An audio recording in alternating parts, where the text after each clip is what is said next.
Hello student, आपका स्वागत है पीएल इंस्टीट्यूट पर। मैं हूं पीएल सर और आज अपन क्लास 8 की मैथमेटिक्स का अध्याय 3 जिसका नाम है चतुर्भुजों को समझना, जिसकी प्रश्नावली 3.4 कंप्लीट करेंगे। इनसे पिछले वीडियो में हमने 3.1, 3.2 और 3.3 के कंप्लीट वीडियो डाल रखे हैं। तो अभी तक आपने उन वीडियो को नहीं देखा तो आप उन वीडियो को भी देख लेना, ताकि ये चैप्टर आपके पूरा प्रॉपर क्लियर हो जाए। इस प्रश्नावली के अंदर देखो 7 और 8 यानी दो उदाहरण है और 1 से लेकर 6 तक प्रश्न है। तो इस चैप्टर के अंदर हम संपूर्ण जानकारी पढ़ेंगे। अब देखिए, सबसे पहले चतुर्भुज। चतुर्भुजों में समांतर चतुर्भुज आता है, जिसका मैंने बेसिक पिछले वीडियो में बताया है। चतुर्भुज का पूरे कौन कौन से गुण होते हैं, कौन कौन से नियम होते हैं, सारे हमने पिछले वीडियो में पढ़े। अब देखो, समांतर चतुर्भुज होता है एक समचतुर्भुज एक चतुर्भुज जिसमें सम्मुख भुजाओं का प्रत्येक युग्म समांतर होता है। समांतर का मतलब आमने सामने की भुजाई का, ये आमने सामने की भुजा होती है ना, ये आपकी क्या होती है, बराबर होती है। यानी इस भुजा के बराबर ये भुजा और इस भुजा के बराबर ये भुजा, एक तो बराबर होती है और साथ में समांतर होती है। सम्मुख जोड़ा समांतर और समान होता है। सम्मुख भुजाएं बराबर होती है, सम्मुख कोण भी बराबर होते हैं। जैसे इस कोण के बराबर ये वाला कोण, इस कोण के बराबर ये कोण। और साथ में विकर्ण क्या करते हैं, साथ में विकर्ण समद्विभाजित करते हैं, परस्पर समद्विभाजित। यानी यहां पर विक्रम करते हैं, इसका मतलब ये भुजा इसके बराबर, ये भुजा इसके बराबर। और साथ में क्या करते हैं, साथ में और क्या करते हैं, और इसके आसन कोण है ना, उनका योग 180 डिग्री होता है। आसन कोणों का योग कितना होता है, 180 डिग्री। ये बेसिक है। इसमें देखो समचतुर्भुज है, समचतुर्भुज एक चतुर्भुज जिसकी सभी भुजाएं माप में बराबर होती है। समांतर चतुर्भुज के सभी गुण इसमें लागू होते हैं। विकिरण परस्पर लंब समद्विभाजित होते हैं, जहां पर विकिरण मिलते हैं वहां पर 90 डिग्री के कोण का निर्माण करते हैं। फिर आता आयत। आयत एक समांतर चतुर्भुज है जिसमें एक कोण समकोण होता है। अगर एक कोण समकोण है तो ये इसका समूह कोण भी समकोण होगा, और अगर समकोण समूह होगा और इसके आसन कोणों का योग 180 होगा, इसका मतलब ये भी 90 का, ये भी। अगर एक समकोण हो गया तो सारे प्रत्येक कोण आपके 90 डिग्री हो जाएंगे। यहाँ पर लिखा है समांतर चतुर्भुज के सभी गुण होते हैं। समांतर चतुर्भुज में जो भी गुण आते हैं वो भी आयत में आते हैं। प्रत्येक कोण समकोण होता है, प्रत्येक कोण समकोण होता है। विकिरण बराबर होता है, और इसके विकिरण है ना, वो विकिरण हमेशा बराबर होते हैं। फिर आता है वर्ग। एक आयत जिसकी सभी भुजाएं बराबर होती है, एक आयत ही है जिसकी सभी भुजा बराबर होने पे वो वर्ग बन जाता है। यानी समांतर चतुर्भुज के, सम चतुर्भुज के और आयत के सभी गुण इस पे मिलते हैं। फिर आता है पतंगाकार। एक चतुर्भुज जिसमें दो आसन भुजाओं के युग्म बराबर होते हैं। जैसे इस भुजा के बराबर ये भुजा, इस भुजा के बराबर ये भुजा, और ये सम्मुख कोण भी बराबर होता है। और साथ में ये वाला विकिरण इस विकिरण को समान दो भागों में बांटता है। ये लिख रखा है, विकिरण एक दूसरे पर लंब होते हैं और विकिरण साथ में एक दूसरे पर लंब होते हैं। एक विकिरण दूसरे विकिरण को समद्विभाजित करता है। अब आपके आकृति में कोण, कोण बी बराबर है कोण डी के, बी और डी बराबर है, परंतु ए और सी बराबर नहीं है। ये लिख रखा है, देखो। अब आपके साथ उदाहरण है कि आपके सामने एक आकृति दे रखी आर आई सी ई, एक समचतुर्भुज है। आकृति 3.30 में एक्स वाई जेड का आपको मान याद करना है। एक्स वाई और जेड का मान याद करना और अपने उत्तर की पुष्टि भी करनी। अब देखिए, सबसे पहले एक्स बराबर 5 सेमी। एक्स बराबर 5 सेमी क्यों होगा, कारण लिख सकते हो कि समांतर समांतर चतुर्भुज के विकर्ण विकर्ण परस्पर परस्पर समद्विभाजित समद्विभाजित होते हैं होते हैं। समांतर चतुर्भुज के विकिरण परस्पर समद्विभाजित होते हैं, समान दो भागों में बांटते हैं। इसका मतलब एक्स का मान आ गया, वाई बराबर आपके 12 सेमी।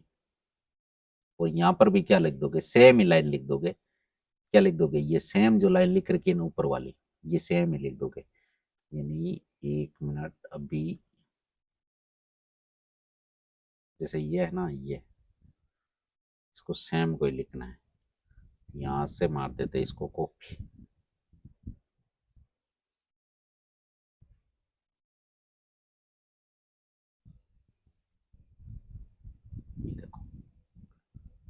हो गई लाइन। अब देखो ये आ गया। अब आपके क्या है, एक्स आ गया, वाई आ गया, अब जेड का मान याद करना है। तो जेड का मान याद करने के लिए समकोण त्रिभुज लोगे आप।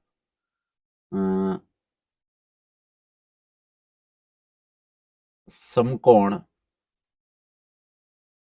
त्रिभुज जिसका नाम है आई ओ आर, आई ओ आर से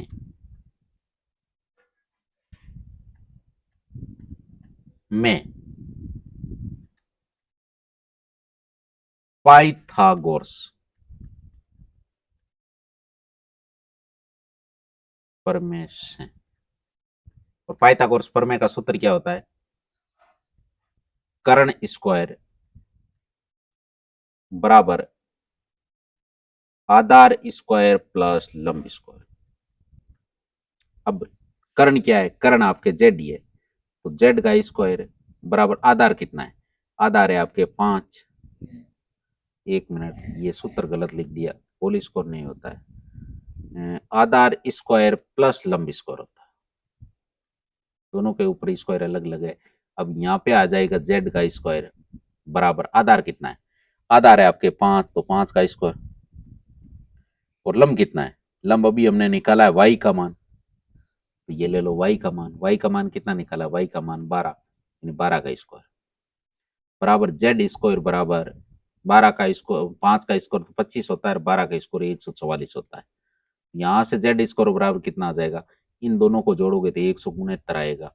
हमें स्क्वायर हटाएंगे तो इधर क्या लग जाएगा, रूट लग जाएगा, रूट 169। और यहाँ से जब मान बाहर निकलेगा तो कितना निकलेगा, 13। वैसे 13 प्लस और माइनस दोनों का निकलता है, लेकिन हमें प्लस वाला यूज लेना है। क्यों लेना है, क्योंकि भुजा का माप है ना वो हमेशा प्लस में ही आता है। इसका मतलब ये इसका आंसर हो गया, ये भी आंसर है, और ये भी इसका ही आंसर है, और ये भी इसका ही आंसर है। फिर है आपके 8वां उदाहरण कि आर ई एन टी एक आयत है, आकृति 3.35 में दे रखा है, जिसके विकिरण एक दूसरे को ओ पर प्रतिच्छेद करते हैं। एक्स का मान बताइए, यदि ओ आर बराबर 2x+4 हो तो ओ टी बराबर 3x+1 हो तो। अब देखो हमें एक्स का मान निकालना है, क्या निकालना है, एक्स का मान, एक्स का मान निकालना है, यानी ओ आर, ओ से आर की दूरी, ओ से आर की दूरी, और ये क्या है, आयत है। आयत के दोनों विकिरण बराबर होते हैं। इसका मतलब आप लिखोगे RENT आयत से। अब आयत के दोनों विकिरण बराबर होता है, इसका मतलब NR बराबर ET, और कारण लिख दोगे, आयत के विकर्ण बराबर हुए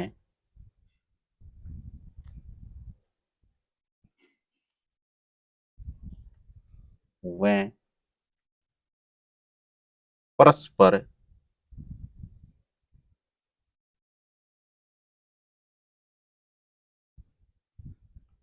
समद्विभाजित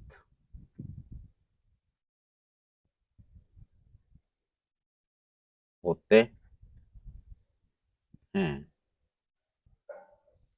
परस्पर समद्विभाजित होते हैं। आयत के विकर्ण है वो बराबर और परस्पर समद्विभाजित होते हैं। इसका मतलब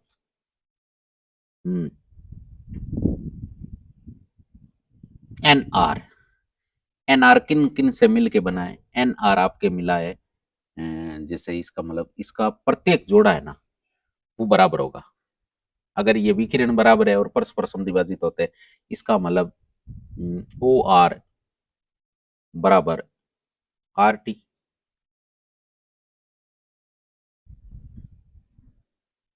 कारण लिख दोगे यही, आयत के विकर्ण परस्पर संधि बातचीत होते हैं। इसके विकर्ण क्या होता है? परस्पर संधि बाधित होते हैं। इसका मतलब 2x+4 equal 3x+1। X x एक तरफ करो, इसको अगर मैं ऐसे लिख दूं 3x+1 इक्वल 2x+4, इसमें कोई नहीं फर्क नहीं पड़ेगा। संख्या संख्या एक तरफ, तो 3x माइनस 2x बराबर 4 - 1।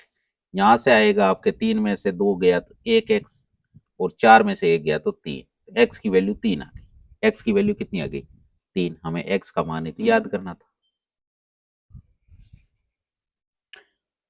अब है आपके पहला सवाल के बताइए कथन सत्य है या असत्य है। जैसे पहला सवाल पूछा है कि सभी आयत वर्ग होते हैं क्या? क्या सभी आयत वर्ग हो सकते हैं क्या? नहीं हो सकते। सभी आयत वर्ग नहीं हो सकते। क्यों नहीं हो सकते? सभी आयत वर्ग में क्यों नहीं जा सकते? क्योंकि वर्ग की भुजाएं सभी बराबर होती है, आयत में ऐसा नहीं होता है। इसलिए ये कथन क्या हो गया? यह आपके असत्य कथन है। क्या है? असत्य। सभी वर्ग आयत हो सकते हैं। सभी वर्ग के गुण आयत में होते हैं, इसलिए आयत हो सकता है। लेकिन सभी आयत वर्ग नहीं होते, क्योंकि आयत के आमने सामने भुजा लंबाई में समान होती है, चारों भुजा समान नहीं होती, लेकिन वर्ग में होती है। इसका मतलब पहला कथन असत्य हो गया। दूसरा है सभी सम चतुर्भुज समांतर चतुर्भुज होते हैं। क्या सभी सम चतुर्भुज समांतर चतुर्भुज होते हैं? हाँ, होते हैं। सभी सम चतुर्भुज समांतर चतुर्भुज होते हैं, ये बात सही है, क्योंकि सभी सम चतुर्भुज के गुण समांतर चतुर्भुज में आते हैं। सभी वर्ग सम चतुर्भुज और आयत भी होते हैं क्या? सभी वर्ग है। सभी वर्ग, सभी वर्ग सम चतुर्भुज भी हो सकते हैं, आयत भी हो सकते हैं। तो ये कथन भी आपके क्या हो गया? सत्य है। फिर अगला है सभी वर्ग समांतर चतुर्भुज नहीं होते। सभी वर्ग समांतर चतुर्भुज नहीं होते। डी नंबर ऑप्शन क्या कह रहा है? डी नंबर ऑप्शन कह रहा है कि सभी वर्ग समांतर चतुर्भुज नहीं होते। सही बात है, सभी वर्ग है ना जो समांतर चतुर्भुज नहीं होते।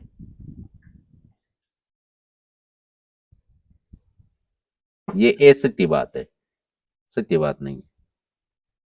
होते हैं, सभी वर्ग है वो समांतर चतुर्भुजित होते हैं।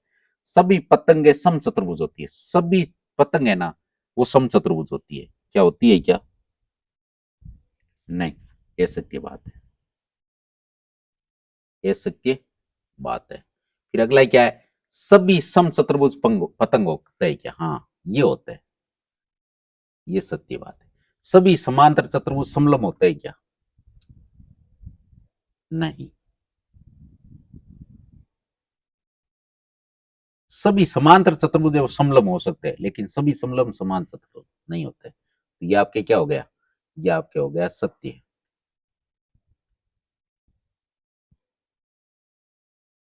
फिर है सभी वर्ग समलम होते हैं क्या? सभी वर्ग समलम में आते हैं क्या? ये कथन भी आपके सत्य है। सभी वर्ग है वो समलम चतुर्भुज में आते हैं। ये आपके पहला सवाल था। दूसरा है कि उन सभी चतुर्भुजों की पहचान कीजिए जिनमें चारों भुजाएं बराबर लंबाई की हो। ऐसे कौन कौन से होते हैं चारों भुजा लंबाई में बराबर हो? किस किस की होती है? एक तो आपके वर्ग की होती है, और साथ में किसकी होती है? सम चतुर्भुज की। किसकी होती है? सम चतुर्भुज की। चार कोण समकोण किन किन के होते हैं? एक तो आयत के होते हैं, एक आपके वर्ग के। यही तो पूछा है। अगला क्या है? बताइए कि कैसे एक वर्ग है। ये एक वर्ग कैसे है? बताइए कि एक ये वर्ग कैसे है?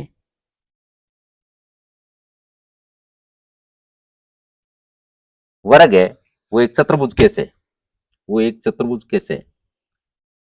यहां से लिखोगे एक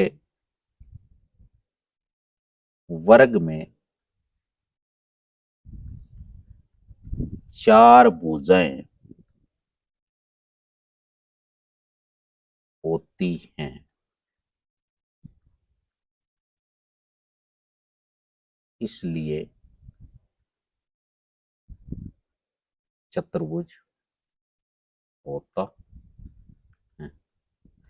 एक समांतर चतुर्भुज वर्ग कैसे? एक वर्ग है वो समांतर चतुर्भुज कैसे होता है?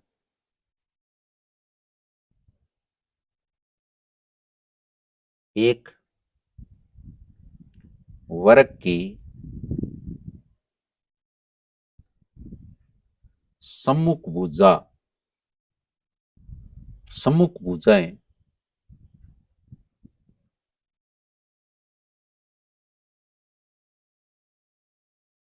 समांतर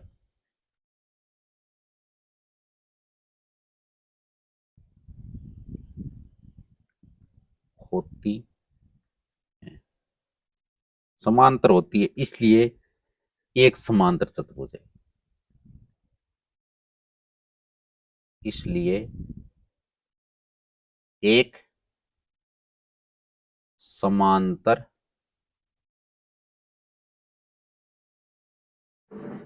चतुर्भुज है।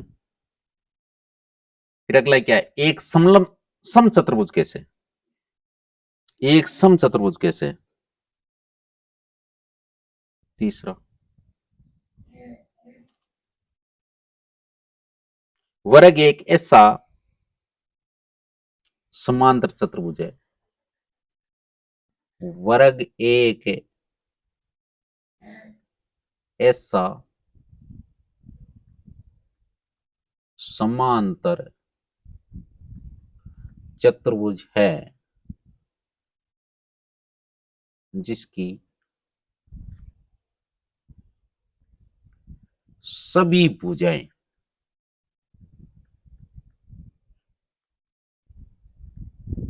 लंबाई में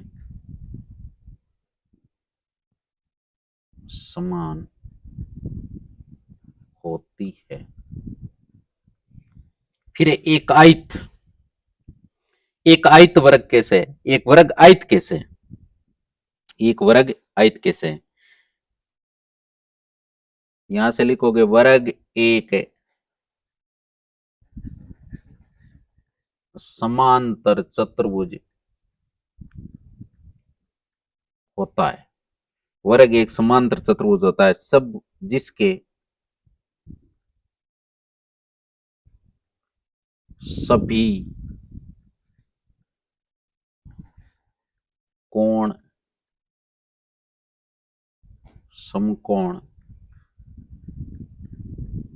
होते हैं, इसलिए आयत है। फिर अगला है चौथा सवाल, एक चतुर्भुज का नाम बताइए जिसके विकर्ण एक दूसरे को समद्विभाजित करते हैं। उस चतुर्भुज को क्या कहते हैं? एक दूसरे को समद्विभाजित, वो समांतर चतुर्भुज होता है। कौन सा होता है? समांतर चतुर्भुज, सम चतुर्भुज और वर्ग।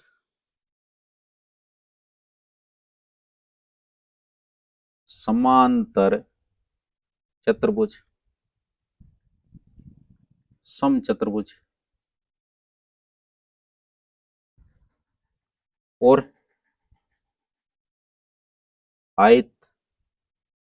और कौन होता है? आयत और वर्ग,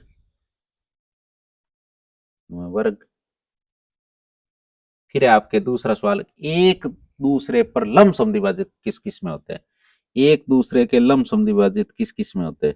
सम चतुर्भुज और वर्ग में। सम चतुर्भुज में होते हैं, वह वर्ग में होते हैं। फिर अगला है बराबर हो। विकिरण बराबर किस में होते हैं? विकिरण आयत और वर्ग में। आयत में वर्ग। ये आपके चौथा सवाल कंप्लीट हो गया। अब है पांचवा, बताइए कि एक आयत उत्तल चतुर्भुज कैसे है?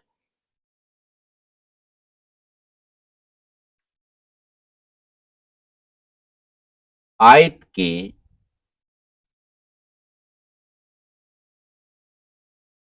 दोनों विकिरण, दोनों विकर्ण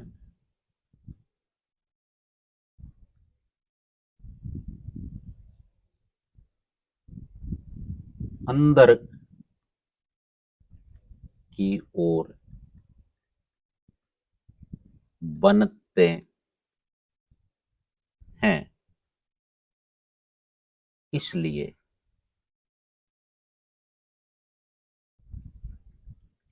आयत एक उत्तल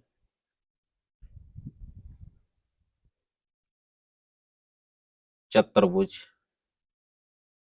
है, इसलिए आयत एक उत्तल चतुर्भुज है। फिर आपके छठा कि त्रिभुज एबीसी एक समकोण त्रिभुज है। ए बी सी एक समकोण त्रिभुज है, यहां पर 90 डिग्री का कोण बन रहा है और ओ समकोण की सम्मुख भुजा का मध्य बिंदु है, जो उसकी सामने की भुजा है समकोण के उसका मध्य बिंदु है।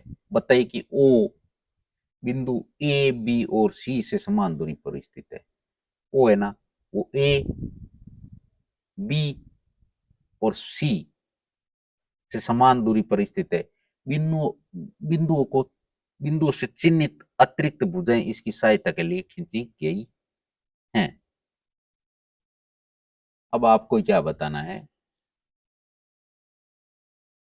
कैसे ओ है ना,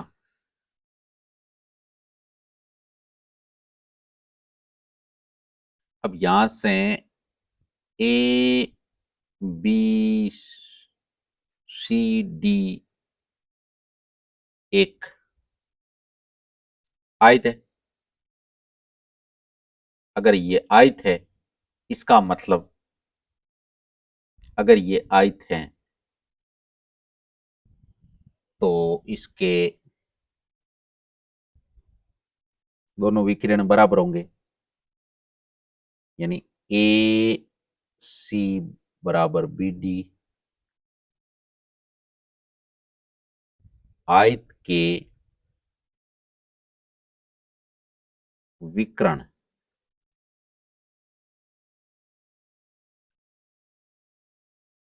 बराबर हुए परस्पर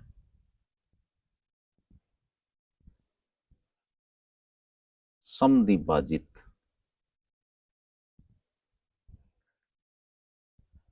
होते हैं।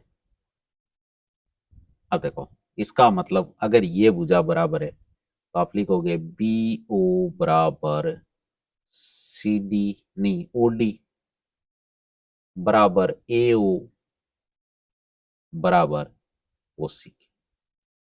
अतः ए ओ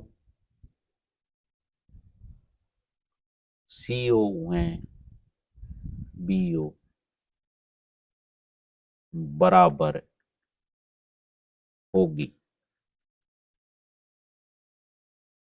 बराबर होगी। हाँ, तो इसी के साथ ये चैप्टर कंप्लीट हुआ। अगर आपको आज का वीडियो अच्छा लगा है तो वीडियो को नीचे एक प्यारा सा कमेंट कीजिए, और अभी तक आपने वीडियो को लाइक शेयर एंड चैनल को सब्सक्राइब नहीं किया तो फटाफट ये काम भी कर लीजिए। All the best, take care, bye bye, जय हिंद जय भारत।